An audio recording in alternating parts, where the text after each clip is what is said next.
Hello wanderers, fellow discoverers, and welcome back to another journey through time. On our last adventure, you may remember that we travelled back to the Archean Eon and witnessed the formation of our Earth, the violent hellscape of our early Earth, and the impact which led to the formation of our very own moon. When we left, we were in the middle of a late heavy bombardment, and now we are entering the Archean, potentially the most important time period ever on Earth. During the Archean, the Earth witnessed two milestone events happen: the formation of a stable crust, and eventually land, and more importantly, the beginning of life on our humble planet. The Archean is made up of 4 distinct periods to explore, so buckle up, grab a cup of tea, and enjoy the ride.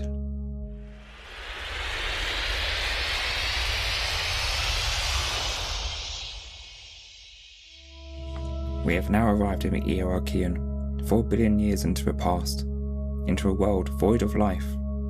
As we exit our cottage, we are still slap bang in the middle of a late heavy bombardment, a constant barrage of meteorites and comets. The world looks like it's going through a cataclysm, a render of a world destroyed. This bombardment, however, is highly important to Earth, and our lives. It is widely believed that the majority of Earth's water that we see today came from the icy rocky comets during these impacts. As the bombardment subsides and the Earth slightly cools, we can see the formation of the very first stable Earth crust, with actual rocks being able to form. In present day, these rocks can be found in Canada, Greenland and Quebec. So now the bombardment has stopped and we have a stable crust. Let's move forward a bit further in time to the next phase of the Archean.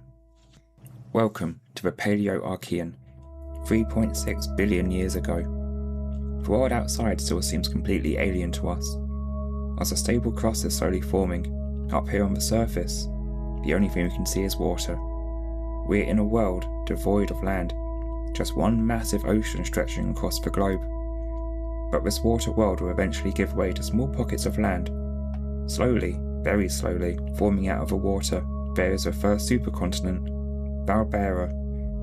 This continent consists of parts of modern-day South Africa and Australia. So now the Earth has land, but it is completely barren. There is no life whatsoever. Real exciting changes are happening underwater. If we dive down just a bit into the oceans, something incredible is happening. The first living organisms have appeared. Now the process of organic materials and then life coming from inorganic materials is called abiogenesis, and scientists have made incredible discoveries, slowly uncovering the mysteries of the origins of life. If any of you are curious, I have made a video as a beginner-friendly guide on the origin of life. That will be linked in the description, and you can see it beside here. These first organisms we see in the oceans are called cyanobacteria, tiny microscopic microbacteria. These cyanobacteria form colonies in the oceans, which can still be found today in sedimentary fossils called stromatolites. The cyanobacteria did not die out, and they are still present today. Even in our atmosphere they can be found. Whilst not as widespread or abundant as the times rulers of the Earth, the legacy is integral to the history of life. These little guys use something you might know called photosynthesis, a trait surviving almost 4 billion years in every plant species. But through them, the world gained the very first free oxygen, allowing aerobic metabolisms to form and use oxygen as energy, leading to all life on our planet.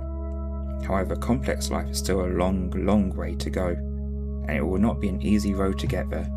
But that is a story for another time. Let us march forward a bit more through time to our next stop. As we continue our journey through the Archean, we reach our next stop, the Meso-Archean, 3.2 billion years ago. The Earth's crust is slowly shifting, and plate tectonics are beginning to become more stable and more in line with what we see today. Slowly, out of the ocean, another supercontinent is forming, As we keep hurtling forward through time, Valbera and slowly split apart, a process that repeats throughout history with supercontinents forming and splitting apart. During this time, the Earth has also cooled. Before heading outside to get a tan, I wouldn't say our temperatures are what you'd call habitable or nice. Outside our safe cottage, it is a nice and toasty 50 to 85 degrees Celsius, or 130 to 155 Fahrenheit. Whilst the Earth is roasting, something incredible has happened. If we look, we can see the first glaciers at the poles. This is called the Pongola Glaciation, 2.9 billion years ago, the very first glaciation of the Earth.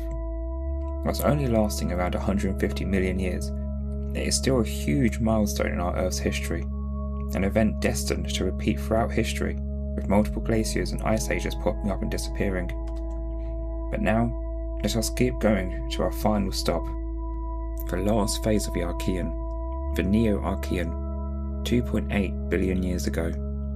The Pongola glaciation has come and gone, but our little cyanobites are thriving. As we have sped through time, these microbacteria have been slowly evolving, over the hundreds of millions of years, into multiple different types of single-cell organisms. Some are still using photosynthesis, but a few have begun to use aerobic metabolisms, a trait we owe our very own existence to. There's even evidence of some microbacteria having evolved sulfur-oxidizing metabolisms. And a constant shifting of the Earth's crust has formed another supercontinent, and we are now standing on Kinua land. And while still a barren, empty wasteland, the coasts are slowly showing signs of the very first life on land. Large microbacterial mats cover the coasts and shores, giving the land its very first colour.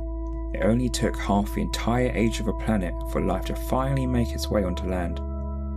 But the good times aren't going to last forever. With the ever-increasing diversity and the population of microbacteria, something is occurring. For the first time ever, living organisms actually changing the Earth's climate.